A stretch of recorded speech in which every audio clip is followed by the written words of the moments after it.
Xin chào tất cả các bạn, mình là Thùy Uyên. Sau video mà hướng dẫn các bạn làm hiệu ứng avatar, hiệu ứng hình ảnh là color grid, nghĩa là tạo những cái ô vuông để làm cho cái hình ảnh của mình nó được đẹp hơn.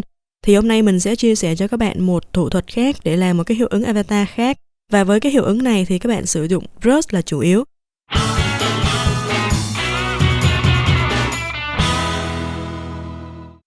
Mình bắt đầu ha. Thì ở đây mình sẽ sử dụng cái stock là hình mình chụp bé Lily. Ở đây thì các bạn có thể sử dụng bất kỳ một cái stock nào cũng được, cho nên mình sẽ không đính kèm stock ở trong cái video này. Đầu tiên thì các bạn sẽ tạo một file mới. Các bạn nhấn Ctrl N để tạo file mới.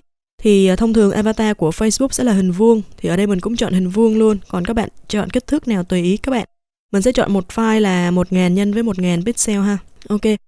Sau khi mà đã có cái file như thế này, mình sẽ copy cái stock mình đưa qua. Các bạn nhấn Ctrl T để cân chỉnh cái size của stock lại cho nó phù hợp. Rồi ví dụ như mình có cái hình như thế này. Để thao tác cái bước này thì các bạn sẽ nhấn Ctrl J đó. Copy cái layer hình này lên 3 lần nữa. Tổng cộng là mình sẽ có 4 layer ha. Các bạn có thể ẩn 3 cái layer mình mới copy đi. Mình làm trên cái layer 1 thôi. Thì trước khi làm trên cái layer 1 này, các bạn sẽ chọn vào công cụ Brush. Công cụ Brush các bạn chọn ở trên thanh công cụ ở đây, hoặc là mình có thể nhấn phím tắt là chữ B. Rồi trong cái bảng Brush này, các bạn sẽ vào trong cái hình bánh răng này, hình răng cưa ở đây này, các bạn click vào và mình chọn một cái là Square Brush. Khi mà mình click vào chọn cái Square Brush ở đây, nó hiện lên cho mình một cái câu thông báo. Thì nếu mà các bạn muốn xóa hết tất cả cái brush của mình ở đây đi, thay bằng cái brush mới thì các bạn click OK. Còn không thì các bạn cứ nhấn Append thì nó sẽ giữ nguyên những cái brush có sẵn của mình lại, nó chỉ cộng thêm cái brush mới vào. Thì các bạn nhấn Append nha. Bởi vì ở đây mình đã click rồi, cho nên chỗ này mình sẽ cancel. Tất cả những cái brush mà của cái square brush đó nó nằm từ cái số 1 tới cái số 24 này. Đây là những cái cọ vuông. Thay vì những cái cọ mặc định của Photoshop là cọ tròn, thì ở đây mình tải thêm một số cái cọ vuông ra.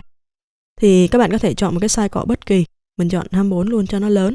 Các bạn chọn size nào cũng được ha. Sau đó các bạn vào trong menu Window, chọn Brush ở đây. Phím tắt là F5. Các bạn mở cái file brush này ra. Thì đầu tiên các bạn sẽ click chọn vào trong cái Shape Dynamic. Với cái Shape Dynamic này, các bạn cân chỉnh cái thanh size ở đây. Các bạn cân chỉnh cái thanh size này để mình có những cái brush nó ở nhiều kích thước khác nhau, chứ nó không phải là chỉ một kích thước đều nhau. Ở đây mình kéo lên hết 100% luôn. Còn những cái số dưới này mình giữ nguyên, mình không thay đổi cái gì cả. Thứ hai nữa là các bạn sẽ chọn vào trong cái Scattering. Cái Scattering này nó giúp cho mình là lan tỏa những cái brush này đi ra hai phía, chứ nó không nằm ở trong một cái đường baseline, một cái đường chính như thế này. Thì ở đây mình sẽ click chọn vào cái Both Area. Rồi cái scatter này mình sẽ kéo, mình tăng cái kích thước nó lên, tăng cái độ lan tỏa nó ra. Thì cái này các bạn chọn ở cái mức tùy ý ha. Mình chọn cỡ khoảng 700 đi. Dưới này mình vẫn giữ nguyên, không thay đổi gì cả. Count vẫn là 1 và count filter vẫn là 0%, hai cái này giữ nguyên. Chỉ thay đổi cái scattering trên này thôi. Các bạn có thể bỏ cái smooth này đi cũng được, không cần. Chỉ cần chọn hai cái ở trên này thôi là được rồi. Tiếp theo nữa thì các bạn sẽ add cho nó một cái layer mask với cái layer 1 này. Bình thường nếu mà mình click vào cái icon add layer mask, nó sẽ add một cái layer màu trắng. Còn ở đây á, mình có thể giữ thêm phím Alt, mình click vào cái add layer mask này thì nó sẽ add một cái layer màu đen, nghĩa là nó sẽ che tất cả cái hình của mình đi. Thì lúc này mình sẽ sử dụng cái công cụ brush. Opacity của brush là 100% luôn ha. Mình chọn cái foreground là màu trắng, mình tô vào. Những cái vùng nào mình muốn lấy thì mình tô vào. Đó các bạn có thể thấy nè. Mình full tới đâu, mình tô tới đâu là cái hình mình nó hiện ra tới đó. Vì đây là cái phần hình ảnh chính cho nên mình tô những cái ở trong này cho nó hiển thị rõ nha.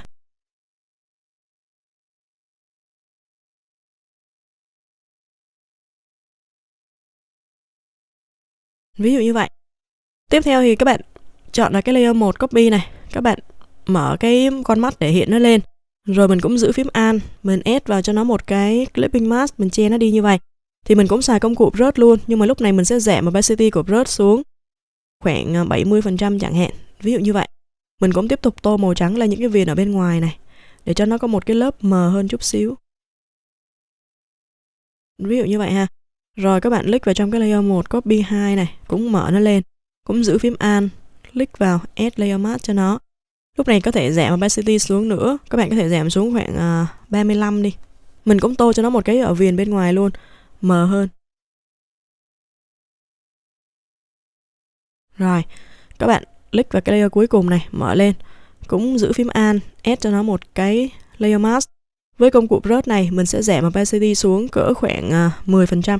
Thông số này các bạn có thể giảm bất kỳ ha, miễn sao mà mình từ cái 100% mình giảm từ từ xuống cho nó có nhiều cái cấp độ mờ khác nhau là được. Mình cũng tô ngoài viền như vậy này, cho nó có một cái lớp mờ thật là mờ ở ngoài thôi. 10% là rất là mờ luôn. Đó, mình sẽ có được một cái hiệu ứng như thế này. Tiếp theo thì các bạn click vào trong cái layer background này, các bạn có thể tô cho nó một cái màu bất kỳ vào layer background cũng được. Còn không á, thì các bạn có thể thay một cái hình nền background nào đó vào đây, tùy ý luôn, thay hình nào cũng được. Còn không thì ở đây mình chỉ tô một màu theo cái màu của hình thôi nha. Tức là mình có thể chọn một cái adjustment layer này, mình chọn là solid color. Thì trong cái bảng màu này, mình rê con chuột ra ngoài ở đây thì mình click vào bất kỳ một cái màu nào trong hình đi. Lấy màu da chẳng hạn cho nó đẹp. Rồi ok. Thì mình sẽ tạo được một hiệu ứng mà lan tỏa mờ mờ vỡ ra như thế này với cái background như vậy.